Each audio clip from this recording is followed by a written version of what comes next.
C'est en 2000, en septembre 2000, que l'Académie de Soigny a ouvert son cours de carillon. Et comme je suis née pas très loin de la collégiale, que j'entendais le carillon, les cloches et tout ça, après bien des hésitations, je me suis inscrite à l'Académie en disant voilà, c'est un instrument que j'entends, pourquoi pas en jouer, puisque c'était intéressant. Donc c'est ça, c'est l'ouverture du cours de carillon à l'Académie qui m'a dit, on a dit voilà, j'y vais.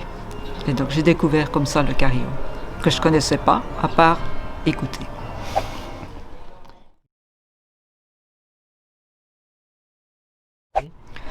J'ai fait 8 années donc à l'Académie de Soigny, parce que moi je ne jouais absolument pas de carillon avant. Et puis après 2-3 ans, je suis repartie à l'école de Malines, où là j'ai appris pendant 6 ans. Et maintenant on continue, quoi. Voilà. Donc ça fait.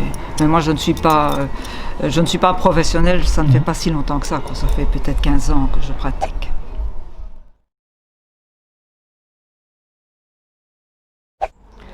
La ville de Soigny, c'est ma ville de naissance, c'est ma ville de cœur, donc j'ai jamais quitté Soigny de ma vie, j'ai fait toutes mes études, donc c'est très important et on a de très bons contacts avec la ville de Soigny, parce que quand on vit dans une ville et qu'on participe à beaucoup de choses, on connaît beaucoup de gens, et je pense que c'est important justement d'être comme ça avec la ville de Soigny. Donc là, c'est un lien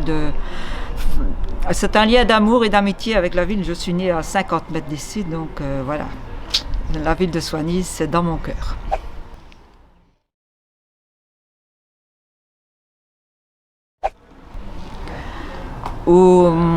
Des anecdotes, moi je ne suis pas quelqu'un qui écrit beaucoup parce qu'il faut harmoniser, donc en anecdote, je comptais beaucoup sur les autres pour qu'ils me passent des partitions. Je dis, la dernière petite anecdote que j'ai eue quand même, c'est à Malines, où la tour où on passait l'examen, il y a 450 marches pour monter, 450 pour descendre, et donc c'était durant le Covid, donc mon professeur était en bas, moi j'étais en haut, donc j'ai joué, et puis je suis redescendue, et puis en bas, j'ai dit à mon professeur, excuse-moi, mais je dois remonter, j'ai oublié mon sac en haut. Et gentiment, également, il est remonté à ma place chercher mon sac. Donc ça m'a permis de souffler un peu. Ça, c'est une anecdote. Et sinon, en carillon, moi je compte beaucoup sur Patrice, parce que Patrice écrit beaucoup de choses, il répare, il fait beaucoup de... Donc je suis un petit peu peut-être consommatrice. Je joue à la maison, bien sûr, parce que ça, j'ai un clavier à la maison.